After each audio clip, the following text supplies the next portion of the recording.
శ్రీశైలజాపాత్రం దేవక్తాదిగుణాన్నవం యతీంద్రప్రవణం వందే రమ్మజామాతరం మునిం లక్ష్మీనాథసమారంభాం నాదయామనమధ్యమామస్మదాచార్యపర్యంతాం వందే గురుపరంపరాం యో నిత్యమచ్యుతపదాంబుజయుగ్మరుక్మ వ్యామోహతత్తదిత్రాణి తృణాయ మేనే అస్మద్గురోః భగవతోऽस्य దయైకసిन्धोः రామానుజस्य చరణौ శరణం ప్రపద్యే మాతాపితా యువతస్తనయా విభూతిः సర్వం యదేవ నియమేన మదన్వయానాం ఆద్యశ్చ నః కులపతేర్వకులాభిరామం శ్రీమత్తదంఘ్రికులం ప్రణమామి మూర్ధనా భూతం ధరశ్చ మహదాహ్వయ పట్టనాథ శ్రీభక్తిసారకులశేఖరయోగివాహాన్ భక్తాంగిరీడుపరకాలయతీంద్రమిత్రాన్ శ్రీమత్పరాంకుతమునిం ప్రణతోస్మి నిత్యం తత్వేన యచ్చిదీశ్వరస్వభావः భోగాపవర్గతదుపాయ గతిరుదారः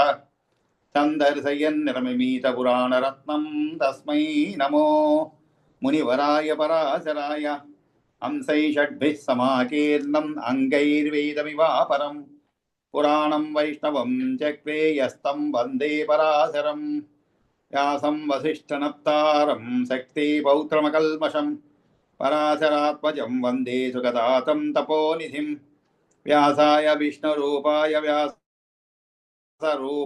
విష్ణవే నమో వై బ్రహ్మనిధయే వాసిష్ఠాయ నమో నమః పురాణం వైష్ణవం చైతత్సర్వకిల్బిషనాశనం విశిష్టం సర్వశాస్త్రేభ్యః పురుషార్థోపవాదనే భారతీ భగవద్గీతా ధర్మశాస్త్రేషు మానవః వేదేషు పౌరుషం సూక్తం పురాణేషు చ వైష్ణవం తత్కర్మయన్న బంధాయ సా విద్యాయా విముక్తయే ఆయాసాయ పరం కర్మ విద్యాన్యాశిల్పనైపుణం శ్రీ విష్ణుచిత్తపద పంకజ సంగమాయ చైతో మమ స్పృహయతే కిమతః పరేణ నోచేన్మమాపి యతిశేఖర భారతీనాం భావః కథం భవితుమర్హతి వాగ్విదేయః నారాయణం నమస్కృత్య నరం చైవ నరోత్తమం దేవీం సరస్వతీం చైవ తతో జయముదీరయేత్ శాంతాకారం భుజగసేనం పద్మనాభం సురేశం విశ్వాకారం గగనసదృశం మేఘవర్ణం శుభాంగం లక్ష్మీకాంతం కమలనయనం యోగిహృధ్యానగమ్యం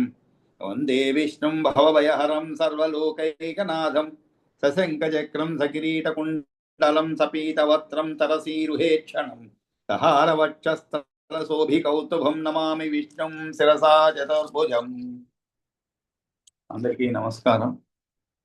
మనం శ్రీ విష్ణు పురాణంలో ప్రథమ అంశంలో 15వ అధ్యాయంలో ఉన్నాం అన్నమాట. ఈ 15వ అధ్యాయంలో నిన్న 135 శ్లోకాల వరకు పూర్తి చేసుకున్నాము. ఈ ప్రథమ అంశంలో ఈ 15వ అధ్యాయంలో మనకి అనేకమైనటువంటి వృత్తాంతాలు అన్నమాట. అంటే ఇది ఒక్క కథ కాదు, కానీ అనేకమైనటువంటి వృత్తాంతాలు చరిత్రలు చెప్పబడింది అన్నమాట. దాంట్లో ముఖ్యంగా మనకి కండముని చరిత్ర, తర్వాత బ్రహ్మలోచ అప్సరస ద్వారా మారిష జననం, మారిష పూర్వజన్మ వృత్తాంతం, ఆ తర్వాత దక్ష ప్రజాపతి యొక్క సృష్టి, దేవతలను, ఋషులను, గంధర్వులను, అసురులను, పన్నగులను, మానసిక ప్రాణులను ఎలా సృష్టించారు, ఆ తర్వాత దక్షపుత్రి యొక్క సంతతి, ఆ తర్వాత 2వ తారీఖు మనం కుమారస్వామి జననం గురించి కొద్దిగా చదువుకున్నాం అనమాట. అదేవిధంగా చాక్షుష మన్వంతరంలో శ్రేష్ఠులైనటువంటి దేవోత్తములు ఎవరైతే తుషితులు అనే వారు 12 మంది అనమాట. వారే మళ్ళా మన్వంతరంలో అదితి గర్భంలో జన్మించాలి అనేటువంటి ఆశయాన్ని మనం వాళ్ళ సంభాషణలో విన్నాం అనమాట. ఆ విషయం గురించి మనం కొద్దిగా చదువుకున్నాం కూడా. కాబట్టి ఎవరైతే చాక్షుష మన్వంతరంలో ఉన్నారో వారే మరలా తరువాతి మన్వంతరంలో కూడా జన్మించేటువంటి విషయం గురించి మనం, అది కూడా అదితి గర్భంలో జన్మించాలనేటువంటి విషయాన్ని కూడా మనం కొంత క్లుప్తంగా చదువుకున్నాం అనమాట. ఆ తర్వాత ఏం జరిగింది అనేటువంటి విషయాన్ని మనం ఈరోజు చదువుకోబోతున్నాం అనమాట. ఎందుకంటే మనకి 2వ తారీఖు తర్వాత మళ్ళా 3వ తారీఖు క్లాస్ జరగలేదు, 4వ తారీఖు ఆదివారం అయినది. సరే, కాబట్టి ఈరోజు మనం 136వ శ్లోకం నుంచి చదువుకున్నాం. కాబట్టి ఇక్కడ ఈ 129వ శ్లోకంలో వాళ్ళు మాట్లాడుకునే విషయం గురించి చెప్తా ఉంటారు. వైవస్వత మన్వంతరం రాబోతూ ఉంటే, వైవస్వ మన్వంతరం దాంట్లో ఉండేటువంటివి రాబోతుంటే వారు అందరూ కూడా చాక్షుష మన్వంతరం యొక్క కాలంలో సమావేశమై కీర్తిశాలైన వారు ఒకరినొకరు సమీపించి ఇలా భావించారని చెప్పబడింది అనమాట. ఆగచ్చత ధృతం దేవ అదితిం సంప్రవిశ్యవై మన్వంతరే ప్రసూయామత్తన్న శ్రేయో భవిష్యతి. కాబట్టి దేవతలారా వేగంగా రండి, మనం అందరం కూడా అతిథి గర్భంలో ప్రవేశించి వైవస్వ మన్వంతరంలో జన్మిద్దాం, దానివల్ల మనకు శ్రేయస్సు కలుగుతుంది, లభించగలదు అని చెప్పి అనుకోవటం. ఆ తర్వాత ఆ విధంగా కూడబలుక్కొని మరీచి పుత్రుడైనటువంటి కశ్యపునకు దక్షపుత్రి అయినటువంటి అదితి యందు జన్మించారనమాట. ఎవరెవరు? తత్ర విష్ణుచ్చ శక్రశ్చ జగ్నాతి పునరేవచ అర్యమాచైవ దహతాచ త్వష్టాభూషా తథైవచ వివస్వాన్ సవితా చైవ మిత్రో వరుణయేవచ అంశు భగశ్చాది తేజ ఆదిత్య ద్వాదశ స్మృతా. ఆదిత్య 12 మందిని కూడా ద్వాదశాదిత్యులు అంటారు. ఎవరు? విష్ణువు, శక్రుడు కూడా జన్మించారు. అర్యముడు, ధాత, త్వష్ట, పూషుడు, వివస్వతుడు, సవిత, మిత్రుడు, వరుణుడు, అంశుడు, భగుడు. ఈ మిక్కిలి తేజస్సు కలిగినటువంటి 12 కూడా ద్వాదశాదిత్యులు అంటారు. చాక్షుషస్య అంతరే పూర్వమాసన్ ఏ తుషితా సురాహ వైవస్వతే అంతరే తే వై ఆదిత్య ద్వాదశ స్మృతా. కాబట్టి ఈ రీతిగా మునుపు చాక్షుష మన్వంతరంలో తుషితులు అనబడేటువంటి దేవతలే వైవస్వ మన్వంతరంలో ద్వాదశాదిత్యులు అయ్యారు అనే విషయం చదువుకున్నాం. ఆ తర్వాత యాహ సప్తవింశతి ప్రోక్త సోమపత్న్యో వద సువ్రతా సర్వా నక్షత్రయోగి న్యస్త నామ్నశ్చైవ తాహ స్మృత. న్యస్త అంటే ఉంచబడిన, ఏమి ఉంచబడిన? నామ్నశ్చైవ అంటే వాడి పేర్లు ఆ 27 మంది అనమాట. సోముని భార్యలు 27 చెప్పబడిన వారందరూ కూడా నియమాలతో వ్రతాలు ఆచరించిన వారు. వారందరూ నక్షత్ర యోగినులు, వారు ఆ నక్షత్రనామాలతో ప్రసిద్ధి చెందారు అని మనం చదువుకోవడం జరిగిందనమాట. యాహ సప్తవింశతి అంటే ఈ 8 మంది వసువులు, 11 మంది రుద్రులు, 12 మంది ఆదిత్యులు ఇత్యాది శృతి క్రమం అంతా కూడా ప్రకారంగా ఆదిత్యుల గురించి సేవ చేసినందువల్ల, ఉపస్థానం అంటే సేవ చేసినందువల్ల అదితి యొక్క వంశం తెలుపబడింది అన్నమాట. ఇప్పుడు అదితి అని కశ్యపుని భార్యల గురించి చెప్పినందువల్ల దితి వంశం క్రమం ఏమిటి వర్ష ప్రకారం చెప్పవలసి ఉన్న ప్రహ్లాదుని చరిత్ర మొదలైనవి విస్తారంగా ఉన్నందువల్ల తర్వాత వివరించదలుచుకొని తొలుత చిన్నమైనందువల్ల తక్కిన దక్షకన్యల యొక్క వంశాలను చెబుతున్నాడు అనమాట. యాహ సప్తవింశతి ప్రోక్త అని చెప్పి. కాబట్టి ఎవరైతే 27 మంది చంద్రుని భార్యలు అని చెప్పబడినారో ఆ దక్షుని బిడ్డలు అందరూ కూడా మంచి వ్రతనిష్టలు, పతివ్రతలు, అందువల్ల నక్షత్రత్వం పొందినారు. పేర్లు కొత్తవి ఏర్పడలేదు, తండ్రి పెట్టిన పేర్లతోనే ప్రసిద్ధులయ్యని చెప్పింది. ఇక్కడ నక్షత్రం లేనటువంటి కృత్తికాదుల యొక్క సంతానము కూడా మిక్కిలి ప్రకాశము గలవారే. ఆ తర్వాత బహుపుత్రస్య తాసాం అపత్యాన్ అభవన్ దీప్తాన్ అమిత తేజసాం అరిష్టనేమి పత్నీనాం అపత్యానిహ షోడశ. అధికమైన కాంతి కలిగిన వారికి మళ్ళా ప్రకాశాన్ని ఇచ్చే బహుసంతానం కలిగిందనమాట. ఇంకా అరిష్టనేమి యొక్క 4 భార్యలకు 16 మంది సంతానం కలిగారు. అరిష్టనేమి యొక్క 4 భార్యలకు కూడా 16 మంది 4 భార్యలకు 16 మంది సంతానం కలిగారు. ఆ తరువాత బహుపుత్రశ్చ విదుష చతస్రో విద్యుత స్మృతా ప్రత్యంగిరసజా శ్రేష్ట రుచో బ్రహ్మర్షి సత్కృతా. కాబట్టి ఇక్కడ బహుపుత్రస్య అని ఒక శ్లోకం చెప్పండి.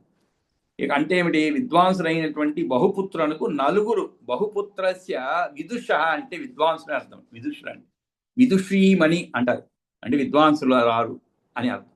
ఇక్కడ విదుష అంటే విద్వాంసులైనటువంటి బహుపుత్రస్య చతస్రో విద్యుత స్మృతా. 4 విద్యుత్ సమానులు. విద్యుత స్మృతా అంటే ఏమిటి? వారికి విద్యుత్ సమానులైనటువంటి సంతతి కలిగారు. ప్రత్యంగిరసజా శ్రేష్ట రుచో బ్రహ్మర్షి సత్కృత. వారు ఎటువంటి వారు? అంగిరసునికి బ్రహ్మర్షులచే పూజింపబడే ప్రత్యంగిరసులు అనేటువంటి ఋగ్ అభిమాన దేవతలు కలిగారు అని చెప్పండి. ఇక్కడ కొంచెం వ్యాఖ్యానంలో కొన్ని పుస్తకాల వ్యాఖ్యానంలో తేడా ఉన్నదని చెప్పి మనం ఇక్కడ ఇవ్వబడింది అనమాట. అదేమిటంటే ఈ శ్లోక పాదానికి ఏదైతే ఉన్నదో బహుపుత్రునకు 4 భార్యలు అని, వారు విద్యుత్తులనే పేరుతో ప్రసిద్ధులని, అంటే బహుపుత్రస్య విదుష చతస్రో విద్యుత స్మృతా అన్న దాంట్లో మనం చదువుకునే వ్యాఖ్యానంలో విద్వాంసులైనటువంటి బహుపుత్రునకు 4 విద్యుత్ సమానులైన సంతతి కలిగారని చెప్పండి. సంతతి కలిగారు. విద్యుత్ సమా బహుపుత్రస్త విద్యుష చతుత్రో. కానీ కొన్ని హిందీ భాషలో వ్యాఖ్యానం రాసినటువంటి వారు ఎవరో శ్రద్ధా శుక్ల, శ్రీ మునిలాల్ గుప్తా. కానీ తెలుగులో వ్యాఖ్యానం రాసినటువంటి ఏలూరిపాటి అనంతరామయ్య గారు, అంటే ఈ శ్లోకపాదానికి బహుపుత్రులకు 4 భార్యలని వారు రాశారు. వారి పేర్లు విద్యుత్తులు అనేటువంటి పేరుతో ప్రసిద్ధులని, ఆ విధంగా భార్యలుగా చెప్పడం బహుపుత్రుడికి. కానీ ఇక్కడ బహుపుత్రస్య విదుష చతస్రో విద్యుత స్మృత అని చెప్పారు. కానీ 4 కుమారులు అని చెప్పి కొంతమంది వ్యాఖ్యాతులు వ్యాఖ్యానం చేయడం. వారు కపిల, అతిలోహిత, పీత, సీత అనేటువంటి వారు. కానీ దక్షుడు బహుపుత్రునకు 2 వివాహార్థమిచ్చినట్లుగా గతంలో చెప్పబడింది. కాబట్టి ఇతర 4 అని పేర్కోవడం వల్ల సంతాన సందర్భంగానే భావం ఇయ్యటం జరిగింది అని నిర్ణయించారు. కాబట్టి బహుపుత్రస్య విదుష చతస్రో విద్యుత స్మృత అంటే ఇక్కడ 4 కుమారులు అనేటువంటి విషయం చెప్పడం. ఎందుకంటే ద్వేచైవ బహుపుత్రాయ అని చెప్పడం దక్షకన్యల వంశాన్ని చెప్తున్నాడు. ఇక్కడ 4 విద్యుత్తులు ఎవరంటే గాలి దుమారము కొరకు కపిల విద్యుత్తు, గాలి దుమారము కొరకు కపిల విద్యుత్తు. తర్వాత అతిలోహిత, ఆమె ఏమిటి, అతనేమిటి, మిక్కిలి వేడిమి కొరకు అతిలోహిత. అదేవిధంగా చాలా ఎర్రగా ఉంటుంది, వర్షాలు కురవడానికి పీత అంటే పసుపు రంగు. తర్వాత సీత అని ఉన్నది. ఇక్కడ దుర్భిక్షము, కరువు ఏర్పడడానికి తెల్లగా ఉండేటువంటి మెరుపు విద్యుత్తు ఏర్పడుతుంది. అంటే ఇక్కడ మెరుపులు 4 రకాలు అనమాట. ఏమిటవి? కపిల, అతిలోహిత, పీత, శ్వేత అని. కాబట్టి అవి కనిపించినప్పుడు ఆయా ఫలితాలు కలుగుతుంటామని కూడా జ్యోతిష్ శాస్త్రంలో ప్రసిద్ధంగా ఉన్నదన్నమాట. కాబట్టి ద్వైచైవ రంగిరసే అని చెప్పిన వారి యొక్క వంశాన్ని చెప్తున్నాడు. ఏమని? ప్రత్యంగిరసజ అని. అంటే అంగిరసుని కొరకు వచ్చిన వారు కనుక వారు ప్రత్యంగిరసులు. వారి నుండి పుట్టినవి కనుక ప్రత్యంగిరసులను పేరు కలిగింది. అవి రుక్కులు మంత్రాలు. యాం కల్పయంతి ఇత్యాదిగా ఉన్నటువంటి 35 మంత్రాలను అభిమానించేటువంటి దేవతలు. ఈ విధంగా విద్వాంసులైన బహుపుత్రుడికి సంతానం 4. వారు విద్యుత్ కన్యలు. ఇంకా ప్రత్యంగిరసుడి నుండి పుట్టినవి శ్రేష్టమైన రుక్కులు అని చెప్పి ఈ విధంగా వారు కూడా బ్రహ్మనుల చేత సత్కరించబడ్డారు అని ఇవన్నీ చెప్పడం. ఆ తరువాత కృతాస్వస్యతు దేవర్షే దేవ ప్రహరణాః స్మృతాః ఏతే యుగస్రా అంతే జాయంతే పునరేవహి. ఇంకో విషయం ఏం చెప్తున్నానంటే ద్వే కృశాస్వాయ అంటే ఏమిటి? కృశాస్వస్యతు దేవ దేవర్షే దేవ ప్రహరణాః స్మృతాః అంటే దేవ ప్రహరణాలు అనబడేటువంటి దేవగణాలు దేవర్షి అయిన కృశాస్వునకు సంతానంగా లభించాయి. సహస్రయుగాలు పూర్తయిన పిమ్మట ఈ సంతతి మళ్ళా జన్మిస్తూ ఉంటుంది. ఏతే యుగ సహస్రాంతే. ఏతే అంటే వీరు అని అర్థం. ఎవరు? ఈ దేవ ప్రహణాలు అనబడేటువంటి దేవగణాలు దేవర్షి అయినటువంటి కృశాస్వునకు సంతానంగా లభించాయి. వీరు మళ్ళా సహస్రయుగాలు పూర్తి అయిన పిమ్మట ఈ సంతతి మళ్ళీ జనిస్తుందని. ఏతే యుగ సహస్రాంతే జాయంతే పునరేవహి. జాయంతే అంటే మళ్ళా పుడతారు. అంటే ఇక్కడ దేవతల యొక్క శస్త్ర దేవతలు మాట వీళ్ళు. ద్వే కృశాస్వాయ అని చెప్పే వారి యొక్క సంస్థలను చెప్తున్నాడు. ఏమని? దేవ ప్రహరణాహ అంటే దేవతల యొక్క ప్రహరణ అంటే శస్త్ర దేవతలు. ప్రహరణ అంటే ఆయుధములని అర్థం అండి. అంటే దేవతల శస్త్ర దేవతలు, శస్త్రాలు ఆయుధాలు వాటి అభిమాని దేవతలు. అంటే ప్రతిదీ కూడా ఒక దైవత్వంలో ఉంటుంది. అస్త్రాలు శస్త్రాలు ఉంటుంది. ఈ ప్రయోగించేటప్పుడు దానికి సంబంధించినటువంటి ఒక దేవత ఉంటుందండి. ఆ దేవతను స్మరించుకొని ఆ ఆయుధాన్ని ప్రయోగించడం జరుగుతుంది అనమాట. కాబట్టి ప్రతిదానికి కూడా ఒక రూపము అంటే ఆ దేవరూపం ఒకటి ఉంటుంది అనమాట. దాన్ని స్మరించినప్పుడు ఆ దేవరూపము స్మరించినప్పుడు మనం ఆ యొక్క అస్త్రానికి సంబంధించిన దేవరూపాన్ని వారు ఆ అస్త్రాన్ని ప్రయోగించినప్పుడు దాన్ని సక్రమంగా ఏ ఉద్దేశంతో ప్రయోగించబడిందో దాని యొక్క తీవ్రతను ఏ విధంగానూ కూడా తగ్గించకుండా దాని తీవ్రతను బాగా చక్కగా కాపాడి ఏ ధ్యేయంతో అవి వేయబడినవో ప్రయోగించబడినవో ఆ ధ్యేయాన్ని చక్కగా చక్కగా చేయగలిగేటువంటి అటువంటిది అన్నమాట. అందుకని ఇక్కడ దేవర్షి అయిన కృతాసునకు దేవతల ఆయుధాభిమాని దేవతలు జన్మించారు. వీరంతా కూడా వేల కొలది యుగములు మన్వంతముల తర్వాత మళ్ళీ పుడతారని. ఇక్కడ ప్రహరణం అనగా ఆయుధాలు, దేవ ప్రహరణాలు అనగా తదభిమాన దేవతలు అని అర్థం. సర్వే దేవగణాః తాత త్రయతింశత్తు ఛందజాః తేషామపీహ సతతం నిరోధోత్పత్తిరుచ్యతే. అంటే మైత్రేయ, వేదోక్తాలైనటువంటి 33 దేవగణాల వారందరూ కూడా సర్వే దేవగణాః తాత. తాత అంటే నాయన అని అర్థం. నాయన అని అర్థం అంటే నాయన అంటే ప్రేమగా పిలిచడం, చెప్పుకోవచ్చు. సర్వే దేవగణాః తాత. ఇక్కడ ఎవరిని పిలుస్తున్నారు? మైత్రేయుడిని పరాశరుడు చెప్తున్నాడు. మైత్రేయుడికి పరాశరుడు చెప్తున్నాడు తాత అని చెప్పి. కాబట్టి సర్వే దేవగణాః తాత త్రయత్రింశత్ ఛందజాః. త్రింశత్ అంటే 30 అండి. త్రయ అంటే 3 అంటే 33. త్రయత్రింశత్ ఛందజాః అంటే దేవగణాల వారందరూ కూడా. ఛందజాః అంటే జా అంటే జన్మించడం ఉంది. ఛంద అంటే ఏమిటి? తన ఇష్టానుసారం అని అర్థం. మనం ఎవరు కూడా మన ఇష్టానుసారం జన్మించలేదండి. మన తల్లిదండ్రుల యొక్క వారు చేసినటువంటి పుణ్యమో లేదు ఏదో ఒకటి మొత్తాన్ని మనం జన్మించాం. కాబట్టి దీంట్లో మన ప్రమేయం ఏమి లేదు. మన జన్మించడంలో మన ప్రమేయం లేదు. ఆ విధంగా జన్మించినప్పుడు కాకపోతే మన సంతానం మనం కొంత ప్రమేయంతో మనం జన్మనిస్తాము. కానీ ఇక్కడ తమ ఇచ్చను బట్టి జన్మించేవే ఎవరు? ఛందజాహ అంటే అది అన్నమాట. ఎవరు ఇంతకు వేదోక్తాలైనటువంటి 33 దేవగణాల వారందరూ కూడా సర్వే దేవగణాః తాత త్రయత్రింశత్తు ఛందజాః తేషామపీహ సతతం నిరోధోత్పత్తిరుచ్యతే. నిరోధ ఉత్పత్తి ఉచ్యతే. వాటికి ఈ లోకంలో నిత్యం ఉత్పత్తి వినాశం చెప్పబడ్డాయి. అనగా ఏమిటి? అవసరాన్ని బట్టి దేవతా ప్రకాశము, మిగిలిన సమయంలో వాటి అప్రకాశము జరుగుతుందని భావం అన్నమాట. కాబట్టి అవసరం ఉన్నప్పుడు ప్రకాశిస్తుంటారు, లేనప్పుడు లేదు దేవతలు అనేటువంటి విషయాన్ని ఈ శ్లోకం ద్వారా చదవరు. సర్వే దేవగణాః తాత త్రయత్రింశత్తు ఛందజాః తేషామపీహ సతతం నిరోధోత్పత్తి. నిరోధ ఉత్పత్తి అండి. అది నిరోధం అంటే ఏమిటి? నిరోధం అంటే నిలపడం. నిరోధ ఉత్పత్తి ఉచ్యతే అని చెప్పండి. కాబట్టి 33 8 మంది వసువులు 11 అంటే ఇక్కడ 33 అంటే దీంట్లో 8 మంది వసువులు, 11 మంది రుద్రులు, 12 మంది ఆదిత్యులు, ప్రజాపతి, వషట్కార్వని వేదం తెలిపింది. కాబట్టి చందత అంటే ఏమిటి? వాళ్ళ ఇష్టం ప్రకారం పుడుతున్నారు కనుక చందజాహ అనబడుతున్నామట. నిరోధం అంటే ఏమిటి? చేటు మరణముతో కూడిన ఉత్పత్తిని నిరోధోత్పత్తి అంటారు. ఆ తరువాత యథా సూర్యస్య మైత్రేయ. యథా అంటే ఏ విధంగానైతే సూర్యస్య మైత్రేయ ఉదయ అస్తమయౌ ఇవ ఇహ ఉదయాస్తమయౌ ఇహ ఏవం దేవనికాయాతే సంభవంతి యుగే యుగే. దేవనికాయ అంటే సమూహం అని అర్థం. అంటే ఒకే విధమైనటువంటి నడవడికి గలవారి యొక్క సమూహము అని అర్థం. నికాయ అంటే ఇక్కడ ఎవరి నికాయము? దేవనికాయ అంటే దేవతల యొక్క అని అర్థం. కాబట్టి మైత్రేయ యథా సూర్యస్య, పరాశరుడు చెప్తున్నాడు మైత్రేయ యథా సూర్యస్య మైత్రేయ ఉదయ అస్తమయౌ ఇహ అంటే ఏమిటి?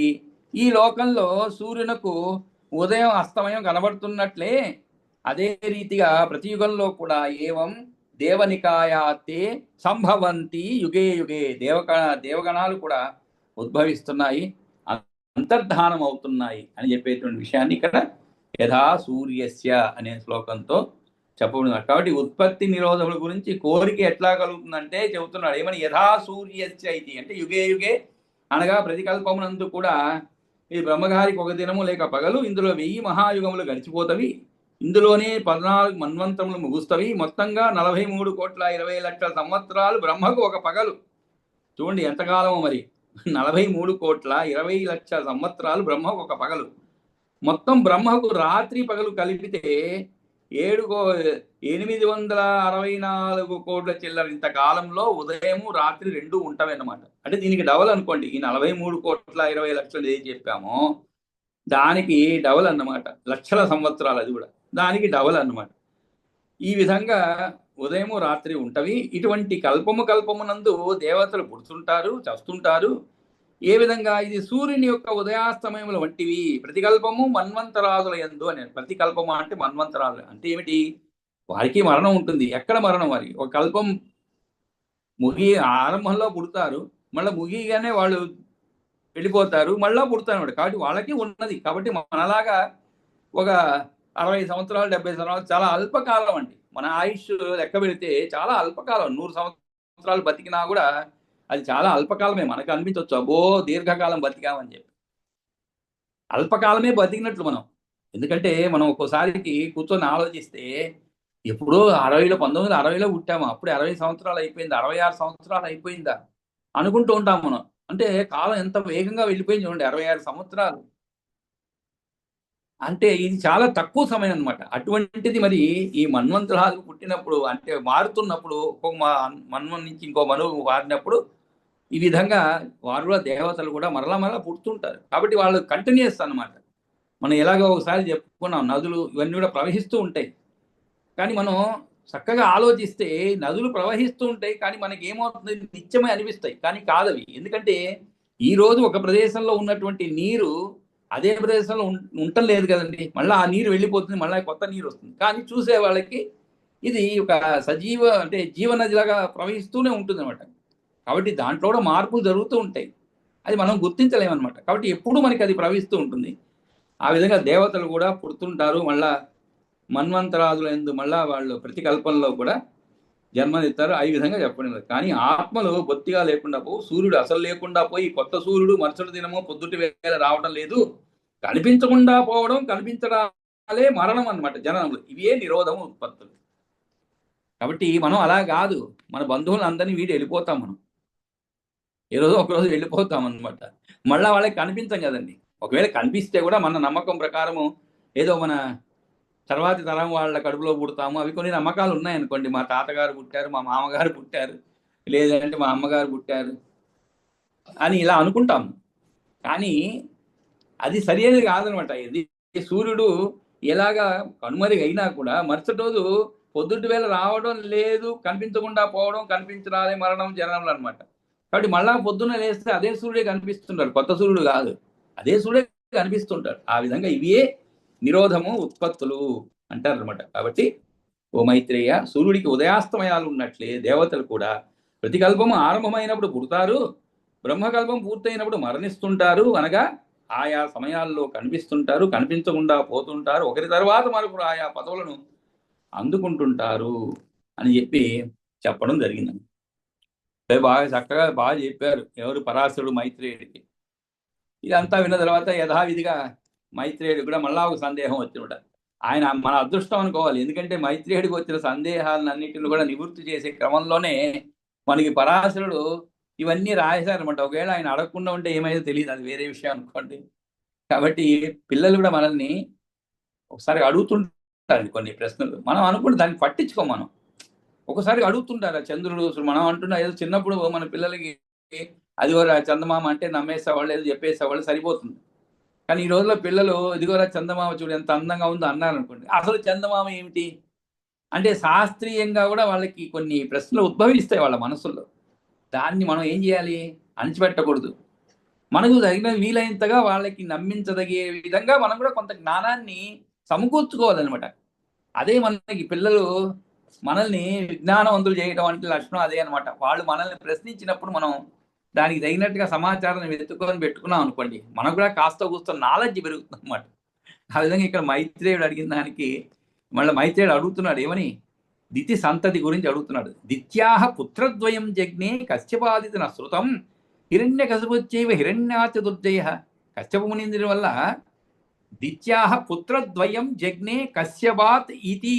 కశ్యపాత్ అంటే కశ్యపుని వలన దితికి పుత్రద్వయం అంటే ఇద్దరు కొడుకులు జన్మించారని కశ్యపాదిత నహ అంటే మేము శృతం విన్నాం కదా. మరి వారు దుర్జయులు. ఎవరు వాళ్ళు? దుర్జయులు. దుర్జయ, దుర్ అంటే కష్టమైనది, జయ అంటే జయించగలదు. దుర్జయ అంటే ఏంటివి? చాలా కష్టం, అంటే వాళ్ళని జయించలేమన్నమాట శత్రువులు. అటువంటి వారు దుర్జయులు అని చెప్పారు. కాబట్టి వారు దుర్జయులు.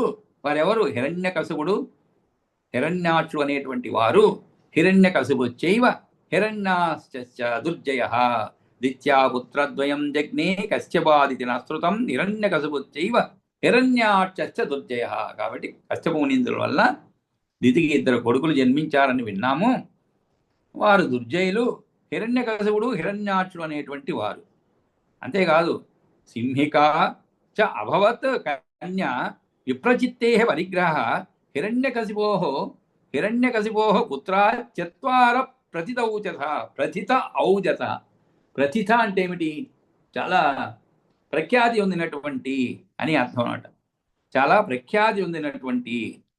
కాబట్టి దిత్యా పుత్రద్వయం జగ్నే సింహికా చ అభవత్కన్యా విప్రచిత్తే పరిగ్రహ హిరణ్యకశిపో పుత్రా 4 ప్రథిత ఔజస.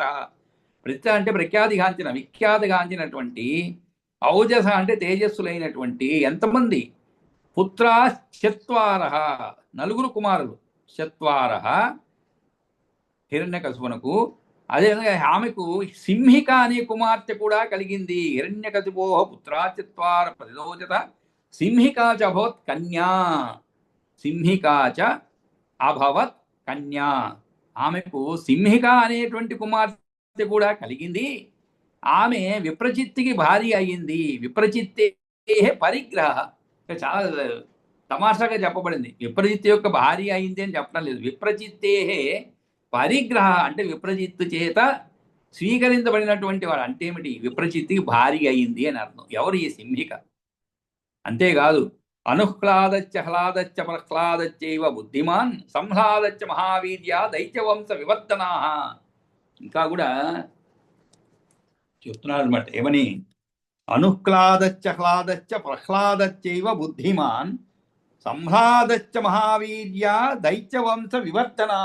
కాబట్టి కశ్యపుడు వలన దితికి 2 పుత్రులు పుట్టినారని మేము విన్నాము. వారి పేర్లు హిరణ్యకశపుడు, హిరణ్యాక్షుడు అని 2వ వాడు దుర్జయుడుగా పేరు పొందినాడు. సింహిక అంటే ఇక్కడ ఒక అమ్మాయి కూడా ఉండింది. ఆమెను విప్రచిత్తికి ఇచ్చినారు. హిరణ్యకశపునికి 4 కొడుకులు. వారు బలపరాక్రములు కలిగిన వారుగా పేరు తెచ్చుకున్నారు. మరియు దైత్యవంశాన్ని పంపు చేసిన వారు ఎవరు? అనుహ్లాదుడు. అనుహ్లాదశ్చ హ్లాదశ్చ ప్రహ్లాదశ్చైవ బుద్ధిమాన్. కాబట్టి అనుహ్లాదుడు, హ్లాదుడు బుద్ధిమంతుడకు ప్రహ్లాదుడు. ఇక మిగిలిన వారికి బుద్ధిమంతుడు చెప్పలేదండి. సంహ్లాదచ్చ మహావీర్య దైత్యవంశ వివర్ధన ప్రహ్లాదచ్చైవ బుద్ధిమాన్ అన్నారు. అంటే ప్రహ్లాదుడు మాత్రమే బుద్ధిమాన్ చెప్పబడింది. వారు అనుహ్లాదుడు, హ్లాదుడు, బుద్ధిమంతుడైన ప్రహ్లాదుడు, సంహ్లాదుడు అనేవారు మహాపరాక్రమవంశులు, దైత్యవంశాన్ని చక్కగా వృద్ధి పొందించిన వారయ్యారు. తేషాం మధ్యే మహాభాగ సర్వత్ర సమదృక్ వసి ప్రహ్లాద పరమాం భక్తిం యౌవాహ జనార్దనే. తేషాం మధ్యే అంటే ఈ ప్రహ్లాదుడు ఎలాంటి వాడు? తేషాం మధ్యే మహాభాగ సర్వత్ర సమదృక్ వసి. సమదృక్ అంటే ఏమిటి? దృక్ అంటే దృష్టి అని అర్థం. సమదృక్ అంటే ఏమిటి? సమమైనటువంటి దృష్టి కలిగినటువంటి వారు అని అర్థం. అంటే హిరణ్యకశిపుని యొక్క 4 కొడుకుల్లో కూడా ప్రహ్లాదుడు మహాభాగుడు, పుణ్యాత్ముడు. ఇతడు అందరి యందు కూడా సమానమైనటువంటి సమదృక్ వసి మనస్సు కలవాడు. అంతేకాదు వసి అంటే ఏమిటి? ఇంద్రియములను అదుపులో ఉంచుకున్నవాడు అని అర్థం. వశములో ఉంచుకున్నవాడు వసి అవుతాడు. ఏమి వశంలో ఇక్కడ ప్రత్యేకంగా ఇంద్రియాలని వశంలో అని చెప్పాల్సిన అవసరం లేదు. వసి అనేటువంటి విశేషణం చెప్తేనే ఇంద్రియాలని తన వశంలో పెట్టుకున్నవాడు అని అర్థం. తన వశంలో పెట్టుకోవడం అంటే ఏమిటి? ఎప్పుడు కోపం రావాలో అప్పుడే వస్తుంది. అంతేగాని ఎప్పుడంటే అప్పుడు కోపం రాదు, కామం రాదు, క్రోధం రాదు, ఏదీ రాదన్నమాట. అన్ని అంత నిగ్రహ శక్తి ఉంటుందన్నమాట. మనకి ఏదైనా ఒక అందమైన వస్తువును చూసినప్పుడు దానిపైన మక్కువ కలగడం, ఇటువంటి వికారములు ఏమి ఉండవు. అటువంటి వసి అన్నమాట. ఆ తరువాత సర్వత్ర సమదృక్ అన్నారు. సర్వత్ర అంటే ఏమిటి? అందరి యందు అని అర్థం. సర్వత్ర అన్ని అందరి యందు, అటు అన్ని జీవుల యందు అని చెప్పుకోవచ్చు. మనకి ఉంటుంది సమదృక్తం. ఎక్కడ ఉంటుంది? మన బంధువుల యందు ఉంటుంది, లేదు మనకి ఆత్మీయుల యందు ఉంటుంది సమదృక్వత్వం. మిగిలిన వాడిలో ఉండదు. అందులో కూడా బంధువుల్లో కూడా మళ్ళా తేడాలు ఉంటాయండి. మేనత్త పిల్లలు, తర్వాత పిన్నమ్మ పిల్లలు, మేనమామ పిల్లలు, ఇలా తేడా ఉంటుంది. కాస్తో కూస్తో, ఎక్కువ లేకపోయినా కూడా. మనకి పిన్నమ్మ పిల్లలు అనుకోండి, అమ్మ తల్లి పిల్లలు అనుకోండి, అమ్మకు చెల్లెలు పిల్లలు అనుకోండి, చాలా ఎక్కువ ప్రేమ ఉంటుంది, వాటితో ఎక్కువ కలిసి ఉంటాము. అదే నాన్న అంటే మేనత్త పిల్లలు ఉన్నారనుకోండి, కొంచెం తక్కువ ఉండొచ్చు. అందరి విషయంలో కాదండి, ఒక్కొక్కరు ఒక్కొక్కరు అనమాట. ఆ విధంగా. కానీ ఇక్కడ ఈయన అలా కాదు. సముద్రు వసీ సర్వత్రా. ఏ జీవి ఎందు కూడా, మనుషులనే కాదు, ఏ జీవి ఎందు కూడా సమభావంతో, ఎవరన్నా ఒక జంతువు రోడ్లో కష్టపడి అంటే ఏదో జరిగి పాపం ఇబ్బంది పడుతుంది అనుకోండి, చాలా మందిని చూశాను. పాపం చాలా కరుణా హృదయాలు ఉంటారు. వెంటనే దాన్ని తీసుకొని పోయి కాస్త వెటర్నరీ హాస్పిటల్ చేర్చడం, దానికి కావలసినటువంటి చికిత్సను అందించడము, ఆ తరువాత దైవాధీనం అనుకోండి. కానీ అటువంటి వారు ఉంటారనమాట. కానీ కొంతమంది ఎందుకు మనం లేనిపోయిన గొడవ, దాన్ని పట్టుకొని పోయి ఎక్కడ తిరుగుతాం, దాంతో పాటు వదిలి వెళ్ళిపోయేవాళ్ళు, మనుషుల్నే వదిలిపోయే రకాలండి ఈ రోజుల్లో. ఎంతో మందిని చూస్తాం. చాలా బాధాకరమైన విషయం ఏంటంటే, అంటే ఇవన్నీ ఏదో సందర్భం వచ్చింది కాబట్టి అందులో ఇటువంటి తర్వాత మన అనుభవాన్ని పంచుకుంటే ఇంకొంచెం హాయిగా ఉంటుంది, మన హృదయం కాస్త తేలిక పడుతుంది అనమాట. ఈ రోజుల్లో పాత రోజుల్లో ఒక 30-40 సంవత్సరాల ముందు కూడా గ్రామాల్లో వదిలిపెట్టబడినటువంటి వారు చాలా వృద్ధులైపోయి, ఇంకా అసక్తులైపోయి, ఎవరు చూసేవాళ్ళు లేకుండా అలా గడపల పైన ఉంటే కూడా ఊర్లో వాళ్ళు కాస్త ఏదో పెట్టి వాళ్ళని సంరక్షించేటువంటి వాళ్ళు, చివరికి ఆ గడవ అరుగుల పైన పోయేటువంటి వారు అనుకోండి, ప్రాణం పోతుంది. కానీ ఈ రోజుల్లో పట్టణాల్లో చూస్తే ఆ ప్లాట్ఫామ్ల పైన అలా పడి ఉంటారండి. ఎవరు పట్టించుకోరు, ఎవరు పనిలో వాళ్ళు ఉంటారు. ఆ చివరికి అలాగే జీర్ణించిపోతారు. మనుషులు కూడా అలాగే ప్రాణాలు పోతున్నాయి, ప్లాట్ఫామ్ల పైన పోతున్నాయి, ఎక్కడంటే అక్కడ పోతున్నాయి. అంటే ఏమిటి, మనలో కూడా కాస్త ఈ మానవత్వము, కరుణ అనేది కొద్ది కొద్దిగా తగ్గుతుందేమో అనిపిస్తుంది అనమాట. అంటే మనం ఏం చేయవలసిన పని లేదు. గొప్పగా ఎక్కడైనా ఒక అనాథ శరణాలయంలో చేర్చేటువంటి సౌకర్యమో ఏదో ఒకటి చెయ్యవచ్చు. కానీ మనం కూడా ఆ ప్రయత్నాలు ఏం చేయటం లేదు. ఎందుకంటే ఇప్పుడు పరిస్థితులు ఎలా ఉన్నాయంటే, మనం చేయి పెడితే ఏమన్నా మనకేమన్నా అంటుకుంటుందేమో, లేనిపోని గొడవ. ఒకవేళ మనం తీసుకుపోయి ఎక్కడో అనాథ శరణం చేర్పించారనుకోండి, కర్మగాలి, వాళ్ళ వాళ్ళ పిల్లలు ఎవరో వచ్చి మనల్ని మన పైన దండయాత్ర చేసే రోజులు ఇవి. ఆయన ఏదో మేము వదిలిపెట్టాము, అతి త్వరలో ఆస్తి మాకు వస్తుందని నువ్వెందుకు దాన్ని తీసుకుపోయి అక్కడ బతికించామని మనల్ని తిరగ, ఈ విధంగా బాగా. అందుకని పట్టించుకోండి. ఎందుకు చెప్తున్నా అంటే, ఇలాంటివి చాలా చూస్తున్నాయి. అందులో పుణ్యక్షేత్రాల్లో చాలా ఎక్కువ అండి. ఎందుకంటే ఎక్కడి నుంచో వస్తారు, ఎవరు వస్తున్నారో తెలియదు. ఇటువంటి పరిస్థితులు మీరు పుణ్యక్షేత్రాల్లో ఎవరు పట్టించుకోరు కాబట్టి అలా వచ్చి అలా వదిలేసి వెళ్ళిపోయే వాళ్ళు ఉన్నారండి. తల్లిదండ్రుల్ని, మతిమరుపు తల్లిదండ్రుల్ని, పిల్లల్ని వదిలిపెట్టి వెళ్ళే వాళ్ళు చాలా. అంటే ఎందుకనేమో కలియుగం అనిపిస్తుంది అనమాట. సరే, మన ఈ మిగిలిన యుగాల్లో ఏం జరిగింది మనకి తెలియదు. కలియుగంలో కూడా ఈ 50-60 సంవత్సరాలకు ముందు మనకి తెలుసు, కానీ అంతకుముందు ఏం జరిగిందో మనకి తెలియదు. సరే, మొత్తానికి తేషాం మధ్యే మహాభాగ సర్వత్ర సమదృక్ వసి ప్రహ్లాద పరమాం భక్తిం య ఉవాహ జనార్దనే. జనార్దని యందు గొప్ప భక్తిని కలిగిన వాడు అన్నమాట. ఎవరు? ఈ యొక్క ప్రహ్లాదుడు. మహాభాగ, వారి మధ్యలో ప్రహ్లాదుడు అన్నిటి యందు కూడా సమదృష్టి గలవాడు, ఇంద్రియాలను స్వవశంలో ఉంచుకున్నవాడు, జనార్దునిపై మిక్కిలి భక్తిని వహించినవాడు అని అర్థం. భక్తిని వహించినవాడు, దానికి ఇక్కడ ఉవాహ అంటే వహించినవాడు జనార్దనే. దైత్యేంద్ర దీపితో వహ్ని సర్వాంగోపిచితో ద్విజ న దదాహచయం విప్ర వాసుదేవే హృది స్థితే. ఇక్కడ దైత్యేంద్ర దీపి అంటే మనకి ఏదైనా ఒక విషయాన్ని సంపూర్ణంగా చెప్పేదానికి ముందు క్లుప్తంగా ఆ విషయం చెప్తాను అనమాట. క్లుప్తంగా చెప్పినందువలన ఏమవుతుందంటే, వినేవాళ్ళ హృదయాల్లో ఈ విషయాన్ని పూర్తిగా తెలుసుకోవాలనే ఒక కుతూహలాన్ని కలిగించడం. ట్రైలర్ అంటాం మన, సినిమా ట్రైలర్. సినిమా రిలీజ్ అవ్వక ముందు ఒక ట్రైలర్ రిలీజ్ చేస్తారు. అంటే దాన్ని చూసి ఒక అభిప్రాయానికి రావచ్చు అనమాట సినిమా. కానీ ఒక్కోసారికి ట్రైలర్ బ్రహ్మాండంగా ఉంటుందండి, లోపల సినిమా థియేటర్లో పోయి కూర్చుంటే చండాలంగా ఉంటుంది. కొన్ని ట్రైలర్లో ఉన్నవి ఇక్కడ ఉండకపోవచ్చు, లేదు సినిమాల్లో ఉన్నటువంటి అశ్లీలత ట్రైలర్లో ఉండదు అనుకోండి ఎట్లాగూ. ఆ విధంగా కొన్ని మార్పు చేయడం. కాబట్టి ఇక్కడ ఇవన్నీ ఎందుకు చెప్పారు? దైత్రేంద్ర దీపితో వహ్ని, ఒకేసారి ఆ ప్రహ్లాదుని గురించి చెప్తున్నారు చరిత్ర చాలా క్లుప్తంగా. విప్రోత్తమ, ఆ ప్రహ్లాదుని హృదయంలో వాసుదేవుడు ఉన్నందువలన సర్వాంగ ఉపచితో ద్విజ నా దదాహ యచ యం విప్ర. విప్ర అంటే ఇక్కడ విప్రోత్తమ, ఎవరినైతే ఎవరి ప్రహ్లాదుని హృదయంలో అంటే ఏ ప్రహ్లాదుని హృదయంలో వాసుదేవుడు ఉన్నందువలన దైత్యేంద్ర దీపితో వహ్ని, దైత్యే ఇంద్రుడు అంటే దైత్యరాజుచే అంటించబడినటువంటి, వహ్ని అంటే అగ్ని అండి, సర్వ అంగ ఉపజితో ద్విజ, అది సర్వాయువులను కూడా రగులుకున్నా, ఉపజిత అంటే రగులుకున్నా కూడా నా దదాహచయం విప్ర. నా దదాహ అంటే కాల్చలేదు. అంటే ఏమిటి? దైత్రేంద్ర చేత బాగుగా మంటింపబడిన నిప్పు దేహములందు అంతటిపైన అంటించబడినప్పటికీ ప్రహ్లాదుని ఎటువంటి దుఃఖాన్ని కలిగించలేదు. కారణం ఏమంటే, ఆయన హృదయంలో వాసుదేవే హృదయ స్థితే, ఆయన హృదయంలో వాసుదేవుడు హృదయ స్థితే నిలిచి ఉన్నాడనమాట. చూడండి, ఒకేసారి ప్రహ్లాదుడు గురించి ఒక మాట చెప్పి వెంటనే ఆయన పడినటువంటి కష్టాల గురించి చెప్తున్నారు. ఒకేసారి ఆయన ఎలా పెరిగాడు ఏమిటి అనేటువంటి విషయాలు ఏం చెప్పడం లేదు. ఎందుకంటే ఆ ఉత్సాహాన్ని కల్పించాలన్నమాట. అంటే వినాలని కోరిక కల్పించాలి. అంతేకాదు ఇంకా సంఘటనలు చెప్తున్నారు. ఏమని? మహార్ణవాంత స్థలిలే చితస్య చలతోమహి చచాల సకలాయస్య పాశబద్ధస్య ధీమత.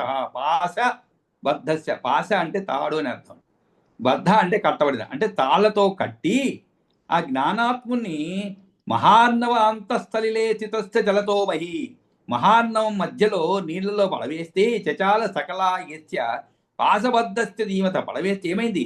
అతడు నీటితో కదలాడుతూ ఉంటే సమస్త భూమండలం కదిలిపోయిందంట. తాళ్లతో కట్టి మహాసముద్రంలో పడవేయగా అలలపై తేలుతూ ఉంటే అనమాట. మహార్ణవ అంతఃస్థలిలే స్థితస్య చలతోమహి, చితస్య అంటే ఉన్నటువంటి, ఎక్కడ? మహార్ణవ అంతఃస్థలిలే, స్థలిలో అంటే నీళ్ళండి.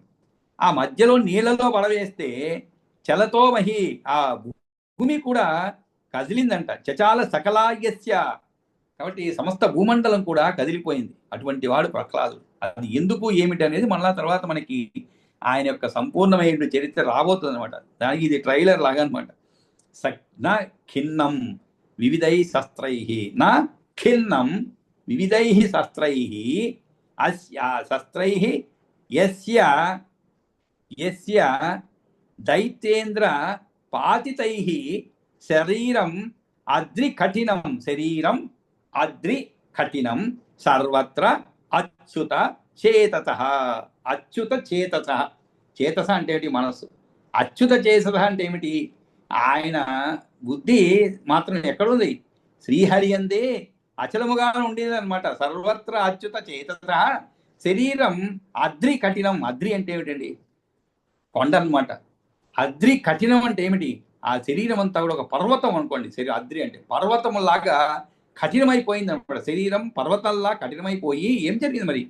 దైత్యేంద్ర పాతితై, దైత్ర చక్రవర్తి చే పాతితై ప్రయోగించబడ్డటువంటి శస్త్రై అస్య, నానావిధ శస్త్రాలు కూడా ప్రహ్లాదుని ఎదురు ఎలాగా? వివిధై నా ఖిన్నం.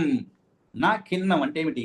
ఏది కూడా భేదించలేకపోయాయి. ఎందుకని? ప్రహ్లాదుని దేహాన్ని నా ఖిన్నం వివిధై శస్త్రై యస్య దైత్రేంద్ర పాతితై శరీరం అద్రి కఠినం సర్వత్ర అచ్యుత చేతస. ఆయన మనసు ఎప్పుడు కూడా శ్రీహరి అంతే ఉన్నందువలన అచలముగా ఉండింది అనమాట. అచలముగా ఉన్నది కాబట్టే దైత్రేంద్రుడి చేత ప్రయోగింపబడినటువంటి పదునైన ఆ ఆయుధాలు ప్రహ్లాదునికి హాని కలిగించలేదన్నమాట. అచ్యుతుని అందే మనసు నిలిపి ఉన్నందున ఆ ప్రహ్లాదుని యొక్క తనువు కొండల వలె కఠినంగా అయ్యింది. ఆయుధాలు చీల్చలేకపోయాయనమాట.